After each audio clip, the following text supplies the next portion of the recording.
What is up, ACL Nation? Welcome in. Meesh, we're at episode number 8.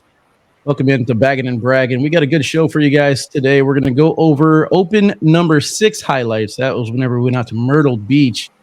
Just a jam-packed, really long weekend. So going through those highlights will be pretty fun. Also, we're going to talk about the shootout number 1 finals we got coming up this weekend and the Superhole that is attached to it. The odds came out on DraftKings, so we'll kind of touch base with that. Interview is going to be with Josh Zeller, the owner of Vortex Bags, and his new open number 7 singles champion, Carson Goette. Meesh, how was your weekend? Pretty good. Can't complain. I can't even remember what I did. Well, I know that you had a little bit of fun watching Rome go out there and kick some butt. We'll talk about that, I'm sure. That's what I did. Segment. Thank you. So if you're not going to brag on him during that segment, I will. But I just got back from Winterfest in North Dakota. 2 things. It was really, really cold up there. I mean, drove in. It was -4 degrees. Very beautiful, but very, very cold. It was fun catching up with all the northern folk and the Canadians and saying hi and whatever else I wanted to talk about with them. It was a good time.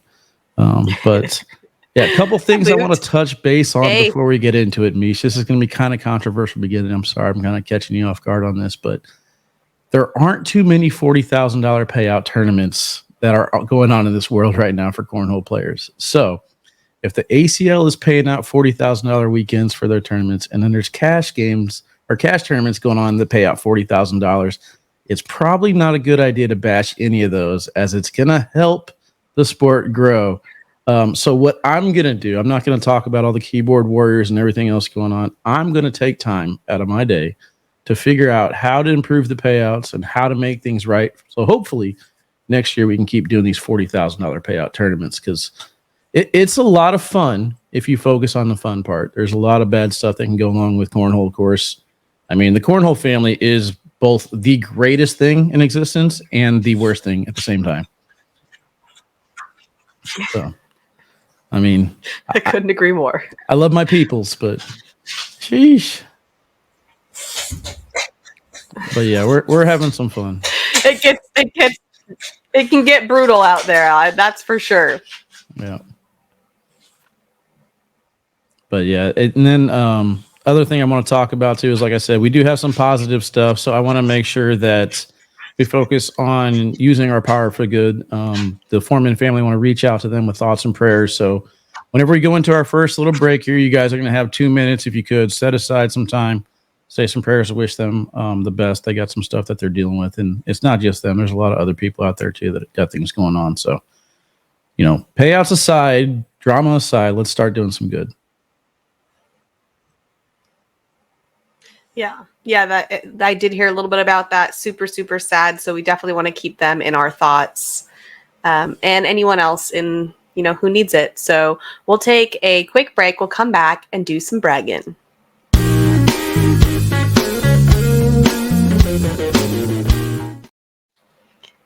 Okay, so now that I remember what I did this weekend, I have a ton to brag about.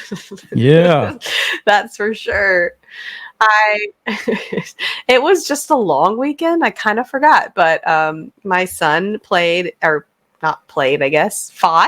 in his first jiu-jitsu tournament, and it was really overwhelming. It was really hot in the building, like stifling hot and sticky and stuffy. And it was like they called him, and he had to stand at his mat for 5 matches, just all by himself, just standing there waiting for his match. And he just did it all with composure. I mean, he never looked like he was nervous. He never stopped fighting. He was he's very good at knowing when to use power and when to back off so he doesn't get exhausted. He's 7 years old, and I was so impressed with his composure and how he conducted himself in those matches. And he did win one. He lost one barely, not by submission, by points. And he's the smallest one there. So I'm just so super proud of him. Yeah, I was watching it, and I was very, very entertained. I was watching the little clip you guys put on Facebook, and I was very entertained at the beginning whenever the referee broke him up, or umpire, whatever they're called. I don't know. I'm not a jiu-jitsologist. But whenever the kids were I just don't like either. running towards each other and like, "Argh," and then they slow down and like put their hands on each other's shoulders. It's like so aggressive, then soft, and then all of a sudden they get into it again. But yeah, I was watching Rome, and it was really, really cool because I was like enjoying it, and then all of a sudden he would like pop into like an arm bar, and I was like, oh, okay, Rome, I see you working. Let's go. Yeah, so congrats to him on podium. I love it. I got a little He's bragging pretty proud. for myself this weekend too. I was throwing. I picked up the bags and I got to throw, Meesh. So yeah, we were just kind of goofing around, getting ready to do like a little meet and greet Thursday. And I went to the boards where Brody Ferguson, shout out to Brody, was throwing, and I saw some sorcerers sitting there. And I was like, okay, let's see what I could do. So I picked them up. I fired 4 airmails. Boom, boom, boom. I missed the first one. Then I hit 3 in a row. And I was like, well, I can't leave on that, you know? So I stayed there on the board. And then they fired them back down. I picked them up again. Boom, boom, boom, boom. 4. So I hit 7 out of 8 airmails with the sorcerers. And it was kind of cool. I had my little moment. I was like, I'm feeling it. Signed up for a blind draw, a little sit and go. And myself and Caesar took it down. We were throwing some octane somethings. I don't know, the Canadian bags, you know. So we had to throw the Canadians bag with the Canadians, and we actually did pretty good. Took down that tournament, so I got my first dub in a long time. And then I had another moment during Winterfest where Noel Monza and Bella were talking on the court, and I walk up to Noah and I grab one of his Vipers, and I'm like, I think it was a Viper C or B or something Viper B. So I pick it up, and I was like, all right, one back, here you go. And he's like, airmail. I was like, duh, that's all I do. Drained it, walked down to the end, picked the bag up out of the Making hole, it rain. threw it back to Bella and Noah, drained it again, and I just walked off the line like a G. You know, went back to my little canopy. So yeah, so airmails were hitting. Drop, dude. Bella's drop. I was like, yeah, your boy's got some skill, you know.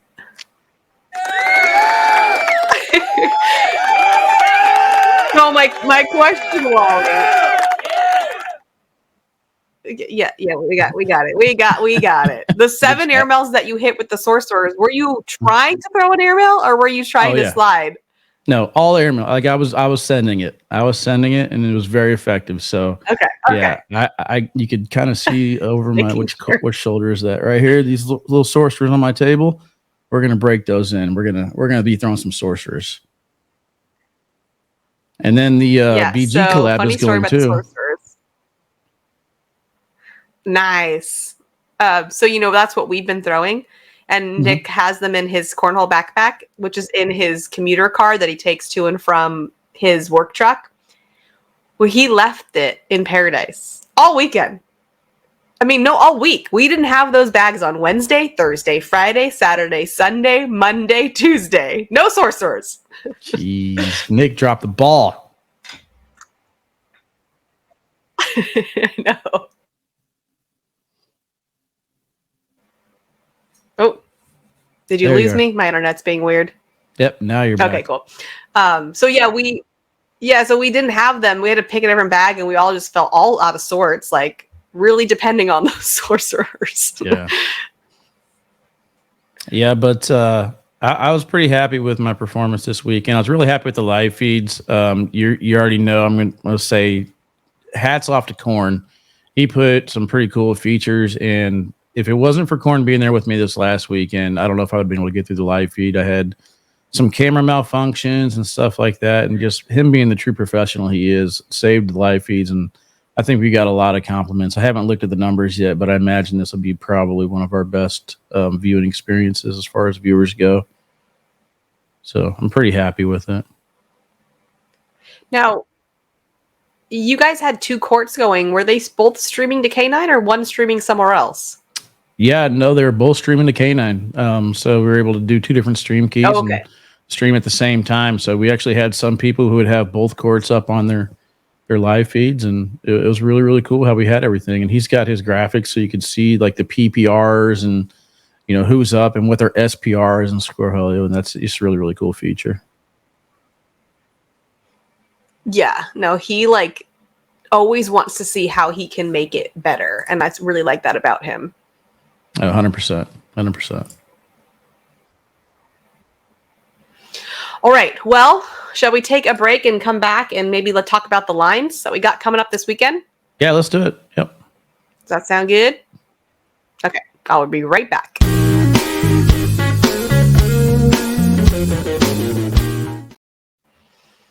So next up, we have the Celebrity Superhole. We talked about some of the lines for the shootout, but now we have the Superhole lines. So let's take a look at these. I feel like this would be really difficult to do because obviously we don't know much about the celebrities' throwing abilities other than I did hear that Justin Turner has boards and has been throwing. That's the only one I know of that's practicing actively. Other than that, I think this is difficult to do. This is so easy for me to do, Meesh. I have one piece of information that I need, and that Justin Turner is the infielder. So whenever he's turning that double play up the middle, he underhand tosses it to the second baseman. Yeah, this is exactly what Anthony said. That's exactly what we need. Other than that, yeah, you're right. No idea what's going to happen. You can't really go off with the pros against the pros because I feel like it's pretty even, to be honest with you. Ryan Smith playing a dirty game might be the only determining factor here. But Ryan Fitzpatrick, he's smart. He's an athlete. And we have history of quarterbacks doing well in Superhole. Yeah, and I feel like with them making a slight adjustment, so whenever they throw the ball, really, right, if you're going to throw it a little bit higher, a little bit farther, you have to like mentally make like a small itty-bitty adjustment, you know what I mean, to get it to go 10 extra yards.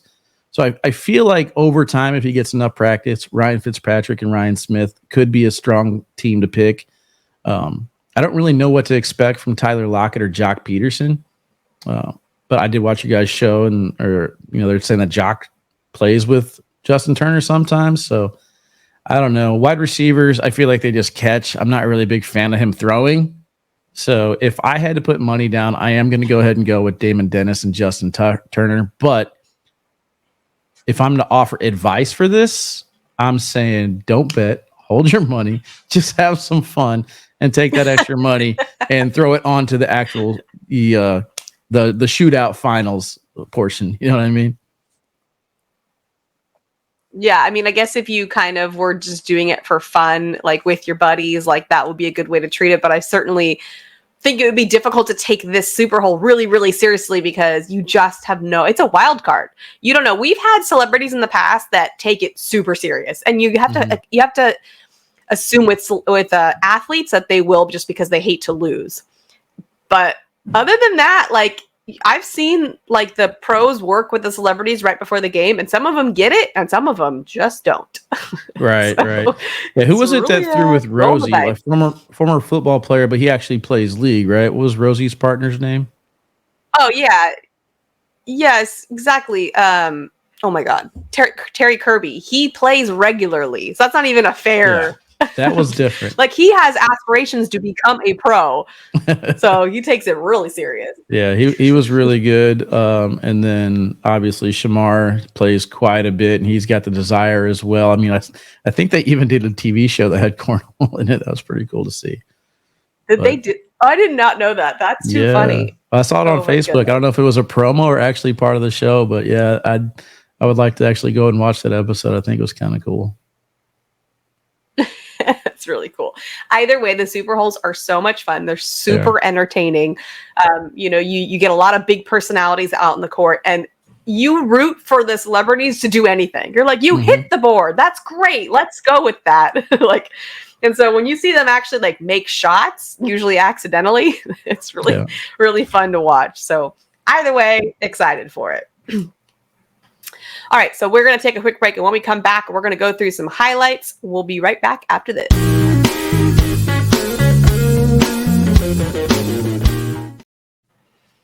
All right, Wally, so talk us through these highlights. What are we expecting here? Where is it from? Where were we?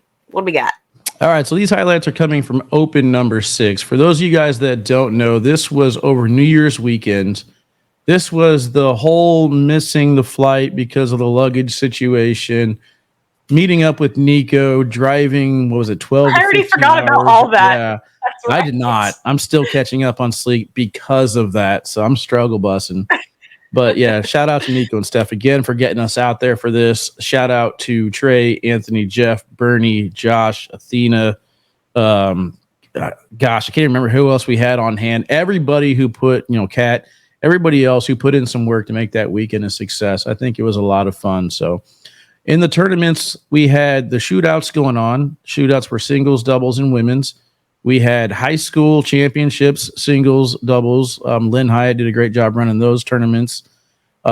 We also had the college cornhole championship going on that weekend. I'm not sure if the chat knew that we had college cornhole championship they did not. weekend. They were so mad about the fact that was happening. Yeah, so they were really mad that we had to watch college cornhole during the college cornhole championships. Turn this off.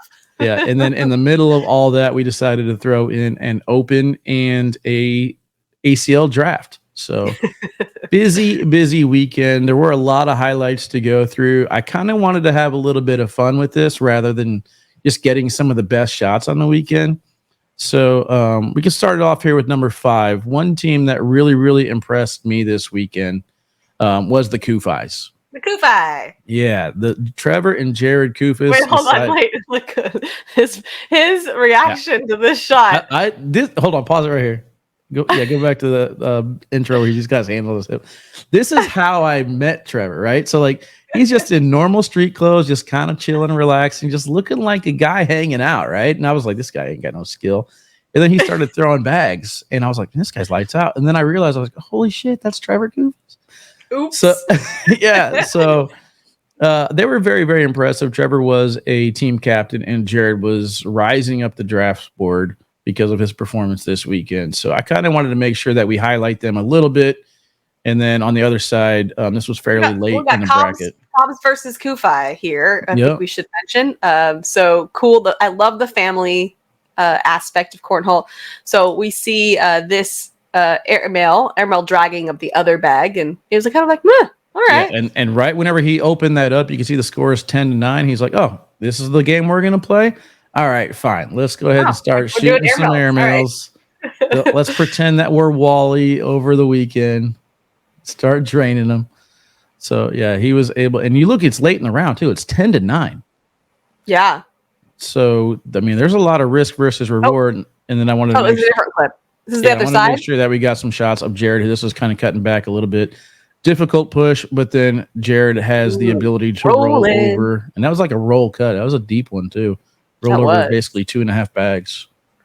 Yeah, he had I didn't realize it switched. So yeah, we have now the other Kufi. Great collect, then a roll. Yep, Damon Dennis doing his tosses.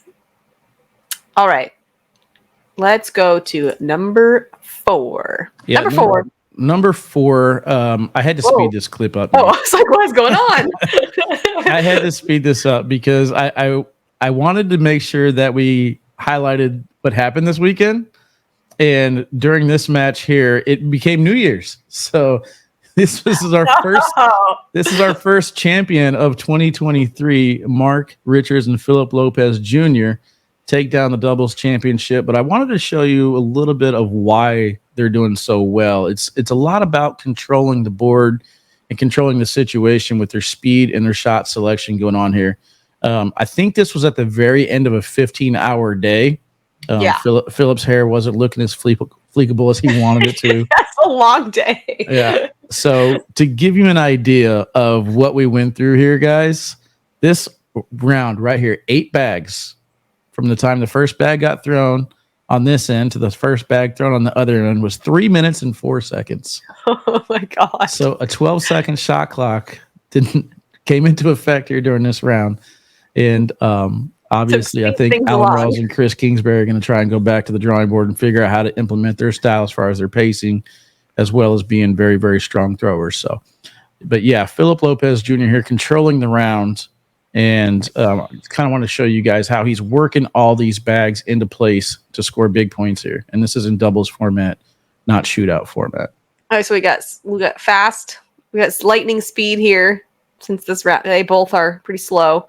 Look how slow it looks in normal time now compared to that. Wait, that wasn't sped up? No, the first time. This is sped up here, and then whenever he shoots, there's their timeout. Oh my goodness! All right, so we got timeout. Yeah, we gotta go to the timeout. All right, come back. Oh, he's fixing his hair. Yeah. Okay, here. Yeah, now we got normal. Oh, my God. Again, Beautiful. perfect job right there. If he goes in there, Chris has a chance to take his 2 bags on the other side, and then he's only going to get 2 points out of this round. It got stuffed. Now, do you think that his thought was, if I replace my bag right there and he goes to collect, it will most likely get stuck? Do you think that's exactly, like, is he thinking that far? I don't think he's thinking it's going to get stuck, but he wants to keep that bag on the left side of the hole on the top of the ACL red zone there. So if you go back just a little bit, you'll see he throws this third bag sticky side rather than trying to push all the way through his slick side. Oh, I didn't go back far enough. Hold on. Yeah, so just that shot selection right there is why they're being so successful, because instead of a normal player like me thinking, make sure my bag goes in the hole and throwing I don't care what else through it. Yeah. He's staying sticky side because he wants to create this chaos. So I think that's exactly what he wanted to do in that situation. Takes away the airmail and makes a difficult push for Chris on the other side. Oh yeah, the airmail, would definitely trampoline or get stuck. It's not an option. You got to go push through, and everything just gets held up. Not even that back bag fell, which is surprising. All right, so fun fact on that too. Mark Richards and Philip Lopez Jr. both won a doubles championship on their birthdays this year. Oh, really? Yeah. So going back to open number 3 was Mark Richards' birthday. They won the doubles championship. And then right there, Philip Lopez Jr.'s birthday, they won the doubles championship. That's a pretty good run right there. Yeah, I think they're out of doubles championships, though, if I'm doing my math right, as far as how many birthdays they're allowed. That would be accurate, yes. All right, let's go to this one. All right, number 3, what's better than 1 rodeo or 2 rodeos, but how about 3 rodeos in the same match? I can't wait. Here we go. Yeah, so there's Storm. He's like, hey, I saw what you did last open. I want to try it myself. He's like, oh, you mean that? Oh, this? Yeah. Is that what you wanted? And then Damon's like, let me get one too. So kind of disappointed Damon's the one that named it. Yeah. So kind of disappointed Matthew didn't try and rodeo it right there just to kind of join the club. He had the opportunity. But no. Yeah, like Damon came up to Nick and said, I want you guys to name this shot rodeo, and explained it to Nick. And we're like, all right, Damon, we got you. We're gonna get this name going. And I love it. Yeah, I forgot it the first couple times, but yeah, definitely now it burned in my head as the rodeo. It's the rodeo. Mm-hmm. Ready for number 2. Here we go. All right, so number 2, this is the College Cornhole Championships going on here. Doubles action, 10-round limited format. You can see the score is 8-5. Landon with a huge push right there to set up a situation. Like so many bags. Where they might be able to get back into this one. And again, only 10 rounds here. You got to make something happen because Landon's down his final 8 shots. Finishes off his 12-pack for 2, but going to be 4. Now they got the lead. So now it's 9-8 with only 8 bags left to throw. So Landon Crabtree, my guy, had to make sure I get him on the highlights. If I got a TV show and I don't put Landon on there, he wouldn't let me hear the end of it. But I mean, it makes sense. I am surprised that Zach threw that stick side, because you had that bumper. I feel like, you make sure that a lot of the Viking throwers don't like to go slick side. They don't want to throw on that sticky side, but they don't want to rock that boat. Go back to Landon's shot here on this push. It's just it's a lot harder because of his throwing style to get that much push behind it, that much speed behind it. I think even during the broadcast, I was like, this is getting a little bit too muddy right now. It's going to be hard for him to push through this with his throwing style. And then, boom, he just made me he takes 3 bags. Yeah. I mean, that's insane. Yeah, reverse cut, 4 bags go in the hole there. 3 of them are his. And he ends up taking the lead on this. Ultimately, though, shout out to Zach and Jake. I believe they came back to win this match and make the broadcast. He's got that weird reverse throw too. It's so bizarre looking. I actually think this could have been the finals match. It sucks that they had to meet in bracket play to figure out who was going to broadcast. Well, they did. Well, they all made it. Cody didn't. Cody Weller, Landon made it in singles. Oh, that's right. I'm thinking singles. Yeah, you're right. Yeah, these were the 2 strongest teams. So Cody didn't get to make it there. You're totally right. Yeah. All right, back to number 1. Back to number 1. This is what we're talking about making it to broadcast. So this is Adrian College. Hold on. I got to stop right here because Jeremy Van Epps has been playing cornhole at this point for 3 whole months. 3 months, and he's able to hit that airmail drag right there. I just want to point that out. So let me rewind it here. So this shot right here, you see him throw. It's a airmail drag. This is the final round, by the way. 3 months of playing cornhole. Round 10, down 11-5. Oh, interesting. So I didn't get to see everyone's journey to get to the broadcast. I only got to see them in the actual broadcast. So this is cool to see how they got there. Yeah, so he's already got the airmail drag. He's got one bag in the hole, and like, okay, and he's down 11-5. Yep. He's like, man, I missed an airmail there to win the game. So now he goes board here. We wash. We go to overtime. So he threw off the board. Gave up. So it was on 3 to get 7 points. He got 7 points. Oh my goodness, this is crazy. Dang, you just side railed it. Okay, so now we're on to the other side. We're on the other side, Morgan. Like, I wish I had that little clip of I'm using the TikToks where it's like, I'm never letting my mom film again or something. And then it's got that audio bite where the person at the end of it is like, hooray. I wish I had that clip for this shot by Morgan. Like, whenever she had this natural reaction on the live broadcast court to get to ESPN, I felt like I had to include it somehow. So you can see again, okay, so tight it's come at the end of this. Yeah. Okay. Cool. Tight game. 9-9. Was it 9-9? Round 9, I think. Yeah. 9's all around. And if I'm not mistaken, this one is to get on ESPN. So playing game. All right. Their bags look very similar. That is his bag off to the side, right? No, he's got dark. Oh, no. He's got BG. So those are okay. That's the other side of her bag. Okay, so she's got 2 on the board, 1 in. She airmailed it. Yeah, she already hit 1 airmail. And she hasn't really been shooting any airmails up to this point. So for her to shoot it again. Oh my God. Very impressive. That was awesome. Yeah. And then she throws her hands up. Yeah. Hooray. That's why I said I want that sound effect. Hooray. Hooray.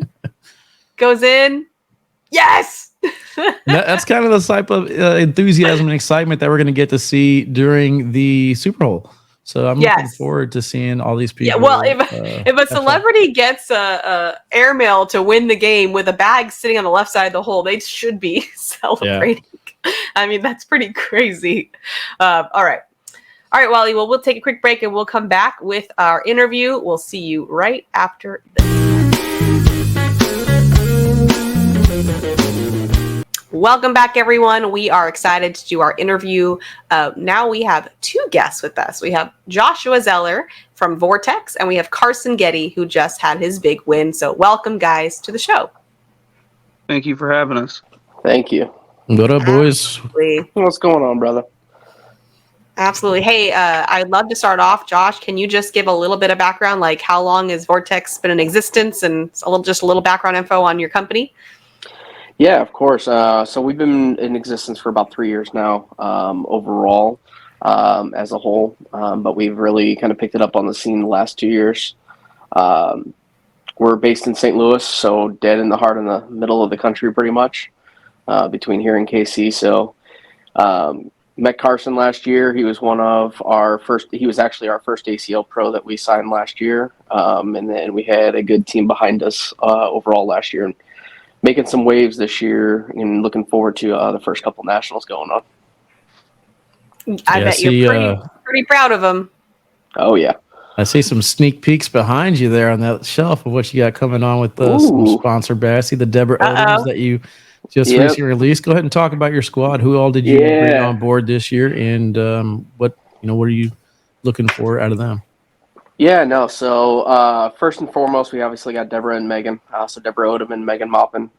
That was a powerhouse women's team that when I heard that they were looking, we went right. We started talking to them, and the big thing for us is becoming family, right? It's not about trying to push and get this and that. It's about becoming that family. And we all hit it off perfect in that sense. So that was a awesome opportunity for us to have. So yeah, Deborah and Megan's bags. These are all of our player bags that are up right behind there, as Wally usually does. Yeah, can never tell which way I'm pointing. Yeah, exactly. It gets tricky. It really is. So yeah, Deborah and Megan's bags are launched, and then we've got also obviously Carson Goette pairing up with Matthew Troxel. Matthew Troxel's a rookie player out of the Quincy area, the Hannibal, Missouri area. So 2 Midwest boys already making waves. Looking forward to a lot of good things coming from them. They took down the first KC regional together. That was their, correct me if I'm wrong, Carson, but that was your first time playing together, and you guys took down Wiedenfeld and Hicks. Yes, sir. That was actually our first time ever playing together at Kansas City. Awesome. So, yeah, that's going to be a good one. And then the 2 rookie, I think the rookie duo that a lot of people don't know of, but they're not on anybody's radar for rookies of the year or anything along those lines, but they can make a lot of headway, and that's Tony Mayball and Bracy Blanton. Making a lot of strides between those two, and they're going to make some deep runs. They already have this year as rookies in their first few opens together, and they're going to continue to do so. Yeah, as far as name recognition goes, I would say yes. Bracy and Tony really don't have the thunder that most people are looking for whenever they go to the boards, though. Players know exactly who they are stepping the boards. And going back to Open number 6 in Myrtle Beach, they had a strong run in the shootout. They did. Teaming up for, I think, the first big tournament together, and they just had a nice deep run in that, taking down some big names. So they're going to be a team to watch. And then going in the draft, people were actually kind of eyeballing them a little bit earlier than I thought. In our fantasy draft, I was pissed that I easily got Bracy before I could get him. But I kind of want to touch base on the draft real quick, switching over to Carson. Carson, let's talk about your draft experience, man. I felt like you went a little bit lower than I thought you would have gone, and then you get put on a team, and then you get traded. So kind of talk us through all that and let me know what your thoughts were. I mean, I was walking off the stage playing mini bags with some people on the side, and I think it was Brett Guy was originally walking by me, and he said, if you make it to us, we're going to pick you with our next pick, which I think they were 4 picks away. And all of a sudden I'm standing there, and then Trevor Kufis from the Michigan team walks up and says, we're picking you next. And I'm like, cool, glad to be a part of it. And then I go back there, and Joe Kay's like, yeah, I really fought to get you here, and I'm glad you're a part of the team. Yeah, so I thought I was going to stay there long term, and then I wake up the next morning, and here I am in Ohio with Birchfield and Almanza. Yeah, you and Fuentes had a strong showing in the shootout the day before. I'm kind of surprised you didn't go to the maze, but yeah. So yeah, we don't talk about that one. you wake up, you get traded. Like, did you even get a hat? Do you get rid of the hat? What do you do now? The hat's here somewhere. I got like 6 of them on top of my dresser, but that one's in my car. The Michigan one's still in my car. That's funny. That's what he works in. No, I usually work in the KC Baggers hat that's sitting right here. Oh. Wally's K9 hat's right there as well. That's kind of weird. That makes sense. Yeah, that was a bit rough. I do believe we were talking about it. I can't remember if I was on the actual mic at that time, but we were surprised to see you still on the board. I think we mentioned that a few times because you have been playing so strong lately. What do you think has attributed to your more recent success or kind of bumped you up? I believe it has. What's bumped me up is my practice routine. I really wasn't practicing much besides just blind draws during the week.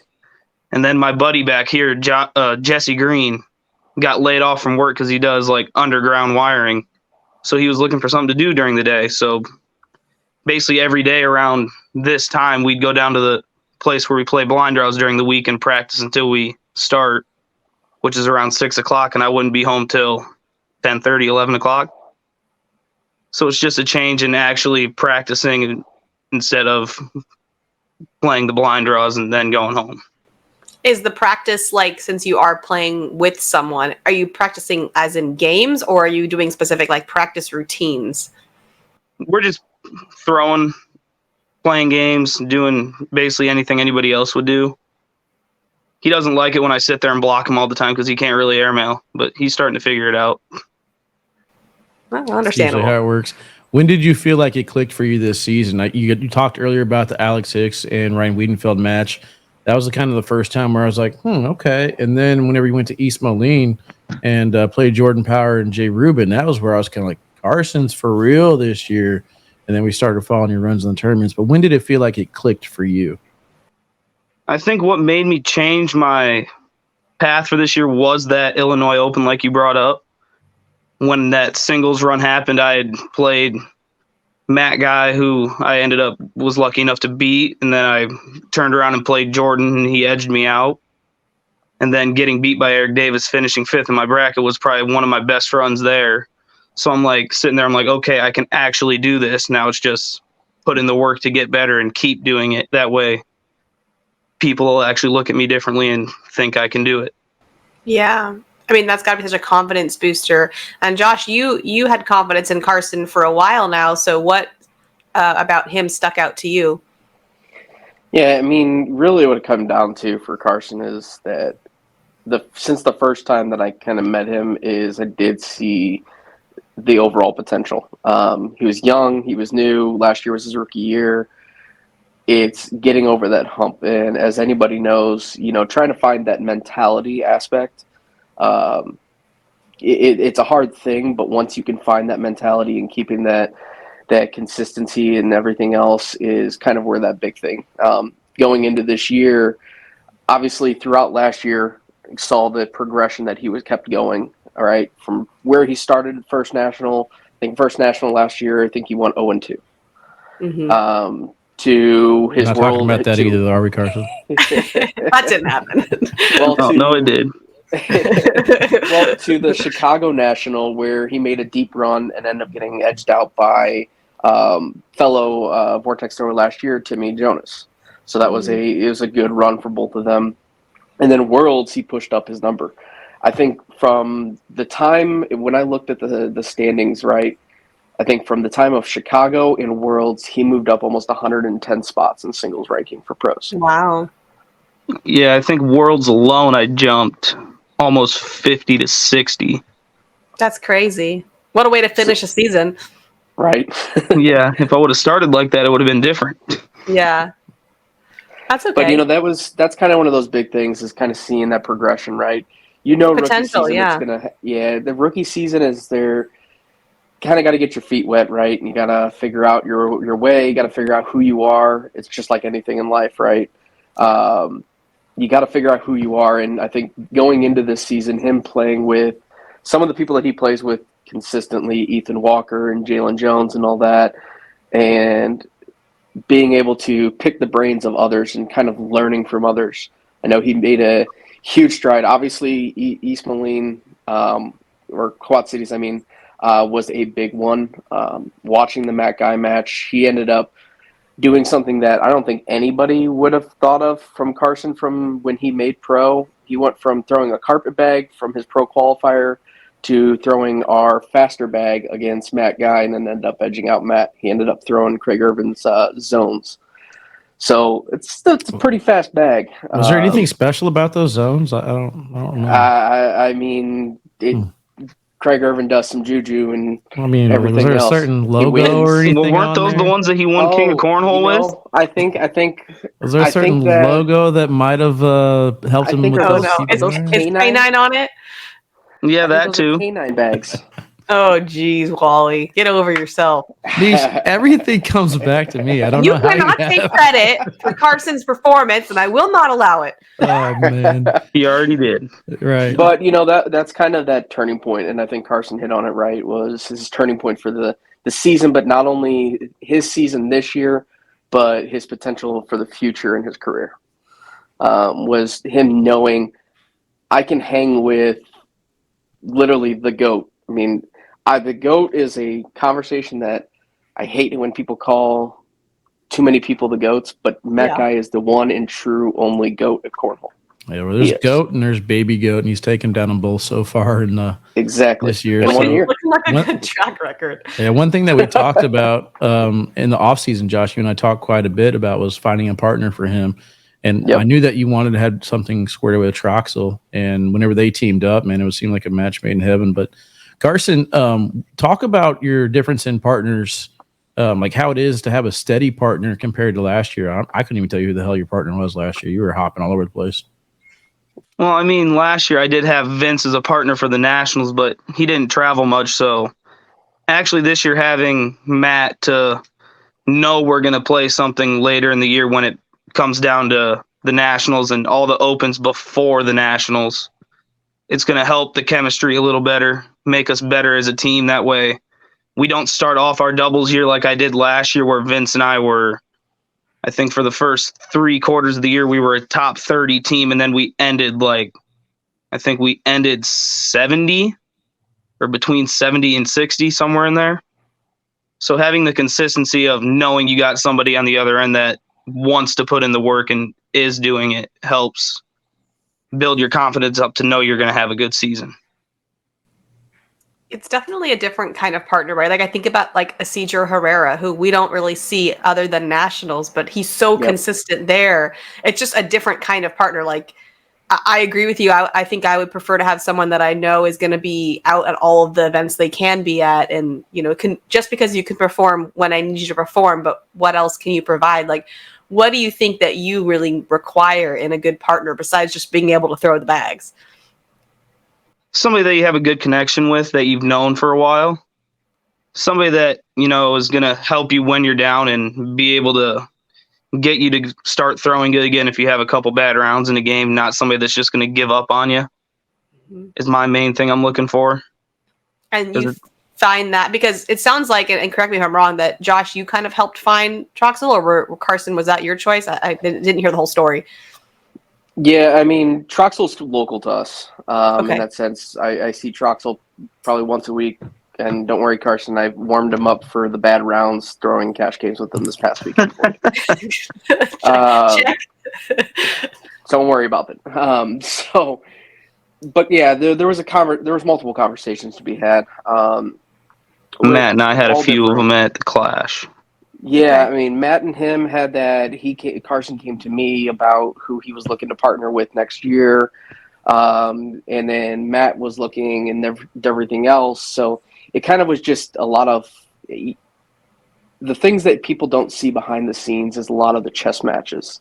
Mm-hmm. This is not checkers or anything like that. This is all chess. It's how can a sponsor, a bag manufacturer, put the right pieces in play to make the next moves and make the best moves for not only them, but also their players. Because the more success that Carson and Matt can have and the chemistry they can have is a huge thing. And both of them being in the Midwest Conference and being, within 2 to 3 hour drive of each other as far as regionals go, where they can meet up and throw and do different regionals, that's a huge thing. And that was kind of, I know, one thing that Carson was looking for, but he was also looking for the stability of knowing he has somebody on the other end of the boards that is throwing the same bags that he's used to, and everything. So that's a huge thing for him. Yeah. We got about 5 minutes left real quick, and we got our collab coming in March. But Josh, I want you to kind of put focus on the good things that you got coming up here with Vortex over the next month or so. So why don't you let everybody in on what we got going on with Vortex? Yeah, awesome. So thank you. So you kind of touched base on it right there by what you were kind of, I know how you slid that one in there. No, I said skip past that and go to the other. He's a professional. Yeah, skip past that. Well, beginning of March, I'll just go ahead and say it. We are going to be doing a K9 release. So we are going to be launching the new K9 designs. We will have multiple colorways actually going. So we're finalizing those, but we will have our K9s going. Next week, we will have Carson's bags going live. Kind of a homage to his championship win, play on his bags that he won with at the ACL Open last week. So we will have those going live with his signature CG. But one of the big ones that I have, and kind of one of the ones that we are going to be going with, and I will say shout out to Brett Guy from last year. Brett kind of helped me out in a big way. We had a local person, his son was a big Brett Guy fan. He wanted a set of bags and everything else. Well, his son has autism, and last year Brett actually ended up signing a set for me to give to him. And his son absolutely fell in love with it, was able to send the video, send the pictures to Brett and everything else. Well, we were taking this a little step further this year. What we're going to be doing, and we're going to be releasing these here in 2 weeks. We're actually going to be releasing a bag and jersey combo for Autism Awareness Month. I know Autism Awareness Month is a little early, but what we want to make sure of is that jerseys can get there before the month happens. So they can actually wear it. Yeah, instead of hey, we're launching on April 1st, and you're not getting your jerseys until May 10th. You know. Yeah. So we're actually going to be releasing the autism awareness bags. Nice. What we are going to be doing is actually part of a good chunk of the proceeds is actually being going to his son's school to help out with different things that they need to help the kids learn and grow and everything else. His son's not 9 years old, so early stages and early age of his life to be able to get to that, get to be able to be in the society that can accept him in that sense. Yeah. Good stuff. That's amazing. And then we have obviously multiple player bags going live, but yeah, there's a lot of good things that we have coming up here for the next few months, especially going into nationals, going into everything else. So we're excited for this year. And you could Awesome. get them where? Come on, man. Well, you can actually get Tell them people where going to go. straight through Canine website. Oh, that too. But Right I on mean, like, Vortex. where's your Yeah, site? oh. Where's your site? But you can go to vortex-bags.com. You can go there. You can go on our Facebook page, and everything is going to be there also. And then you can also access it through K9's website. Right on the right-hand side has the Vortex logo. If you click on that, it'll redirect you right to our website. Nice. So that's great to hear. I'd love to hear, Carson, kind of your goals coming into this season. What are you really focusing on, or what would be the highlight of this season for you? Obviously, just improve on what I did last year, trying to become one of the top players that everybody will talk about, keep winning the opens as long as I keep throwing well, and then see how many deep runs I can make at the nationals when it actually matters. And against all the top competition, you got to be able to do it consistently when you get there. Yeah, because I'm always curious, because the nationals are obviously the event, right? It's the nationals. That's super, super important to do well. But the shootouts have a nice big wallet behind it. So kind of what is your thoughts on shootouts versus nationals? Shootout finals would be great to make. It's just a matter of actually making a run at one of them, because I've always done good in the rounders, and then you have the one bad round to start a game, and then it's hard to make it back. So it's just trying to stay consistent all the way through. Instead of doing it at the beginning, you got to do it all the way through and do it till the end. Yeah. The single elimination is tough. Yeah. Tell me about it. Carson, I think Meesh has some things about mentality. She talks about that. I know a little about that. Definitely can help out with that. But no, it's tough. The single elimination is really tough, because I only have X amount of bags left in this game, and if I don't get it together, I'm out. Like, that's a lot to weigh on your mind, versus if you're in a national and you're like, I'm down, but hey, I've got until as long as it takes me, as long as I can keep him under 21 to get back up there. Yep. Exactly. Nice. All right. Any last questions, Wally? That's it. That's it for me. Appreciate you, boys. I appreciate you guys. Thanks for having us on.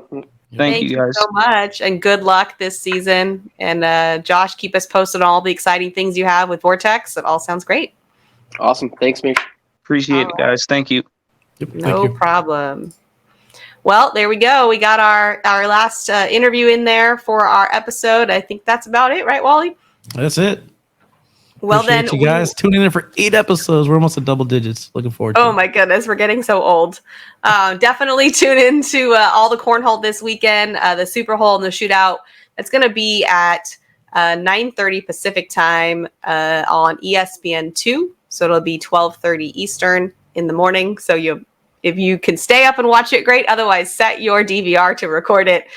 You don't want to miss those matches. Super fun. Other than that, we'll see you guys all next time.